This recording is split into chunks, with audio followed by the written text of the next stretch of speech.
So welcome to today's session, which is about the Disabled Students Allowances, or DSA, and in particular the needs assessment and the role of the DSA needs assessor.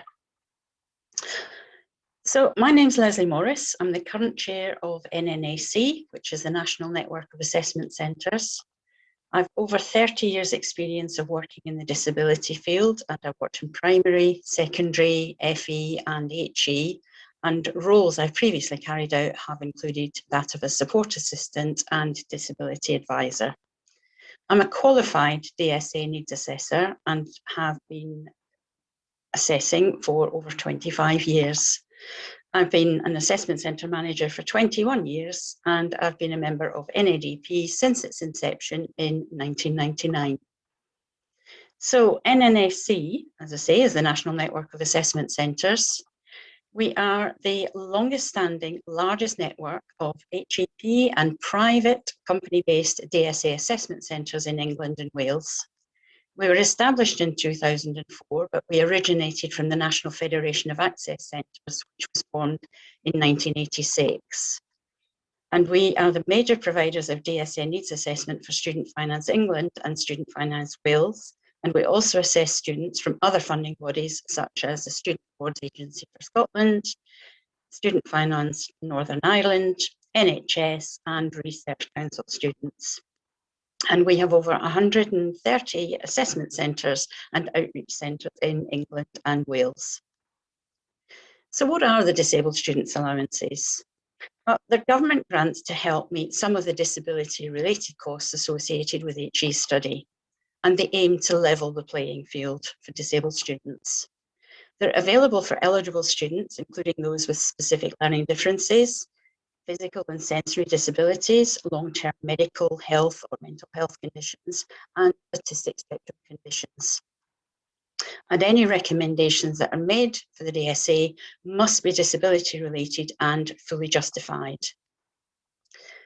For the 2021-22 academic year, the funding that's available via the DSA is up to £25,000 per annum for Student Finance England students, plus uncapped travel allowance costs. There's up to £31,800 per annum for Student Finance Wales students. There are different rates for other funding bodies, and it can fund assistive software or equipment, non-medical helper support, such as specialist study skills support, specialist mentoring, BSL support, or specialist note takers for deaf students, and funding towards photocopying costs and other general items.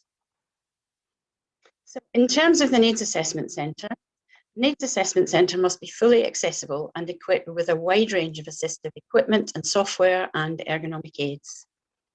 It offers face-to-face or remote assessments and home assessments by exception. The assessment centres have to have a highly skilled, experienced, knowledgeable and diverse assessment team able to assess all disabilities or diagnoses and with an in-depth knowledge of assistive technology.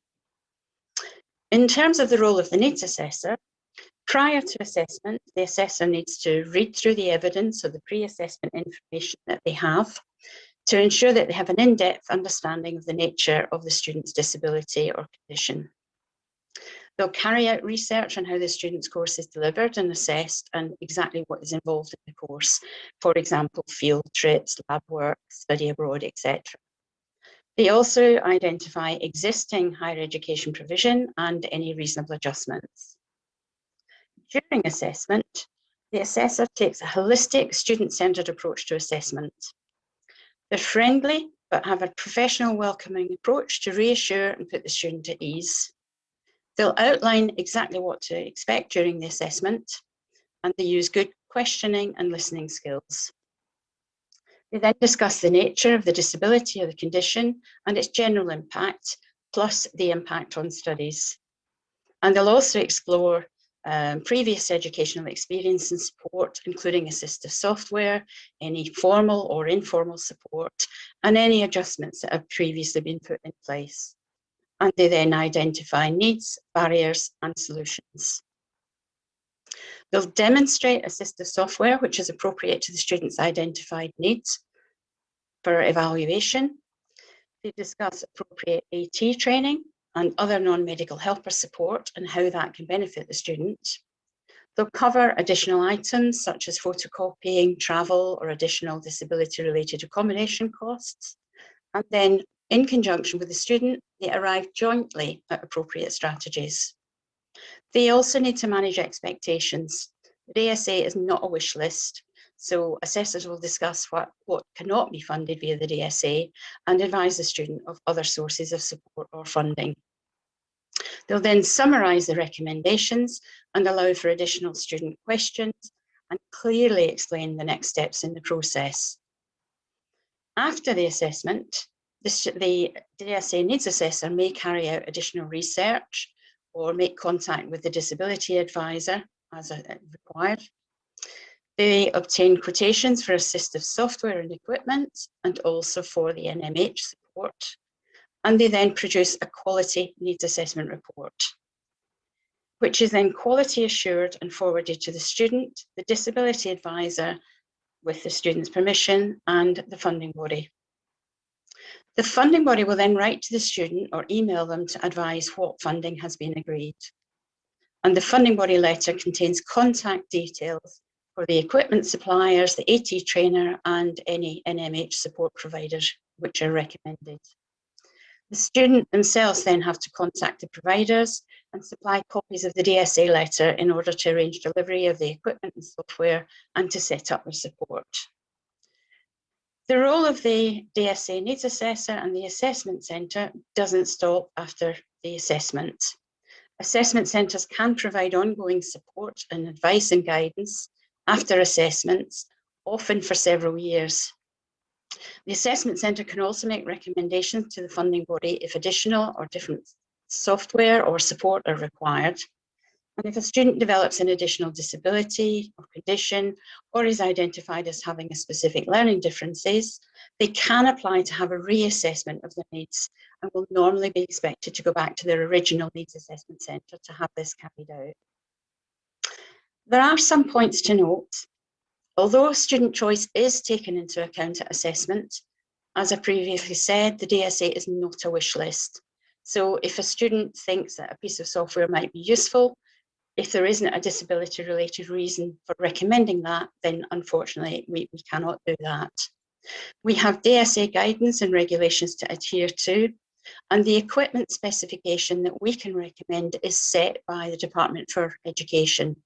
Students can upgrade, but they do so at their own cost. And as I said, robust disability-related justifications are required. Assessors cannot make recommendations for support that's considered the responsibility of the institution, although issues can be highlighted. So what about during lockdown? Well, students should continue to apply for the DSA. Remote DSA needs assessments can be carried out and the student's needs can be reviewed. The equipment delivery and setup can be carried out remotely. Non-medical helper support can also usually be provided remotely, and we will all return to face-to-face provision when it is safe to do so. NNAC have some key beliefs, one of which is that every student is entitled to a bespoke, quality, individualised needs assessment and to a detailed, quality, objective needs assessment report that clearly identifies and meets their support needs. There has been a suggestion that something called a functional specification for assistive software, which means that instead of assessors being able to recommend a specific package, we just have to recommend, for example, mind mapping software, and the funding body would choose the package that they feel meets the student's needs.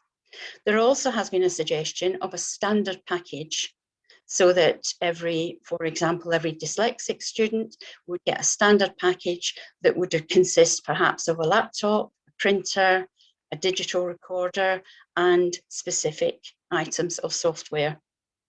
We believe that a functional specification for assistive software or a standard package does not take account of students' individual needs and would remove the undoubted benefits of the assessment itself, which many students state that they find the most useful element of the process.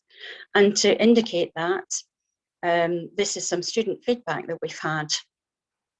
The assessment was the most comprehensive and valuable exploration of the issues that I experienced in relation to my disability and the effect on my academic studies.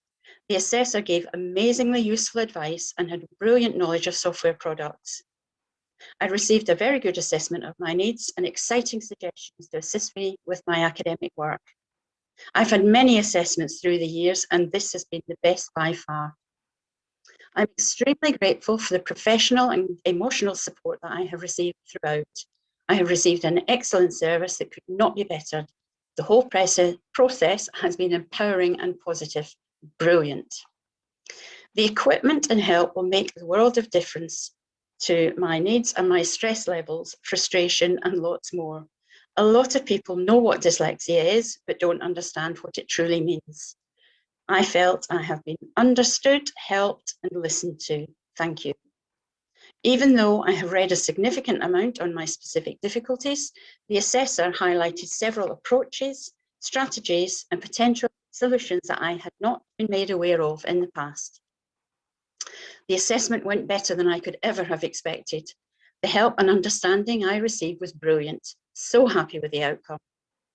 My needs assessor really understood my needs in relation to my difficulties and even made suggestions which I think will be beneficial. Amazingly useful advice and brilliant knowledge of products. Very pleased with the assessment. It covered everything and opened my eyes to a whole new way of learning. So I would emphasize and cannot overemphasize the fact that the benefits of the DSA. So please encourage your students to apply. And my final slide contains some information, additional sources of advice and guidance, which you may find useful. Thank you very much for listening.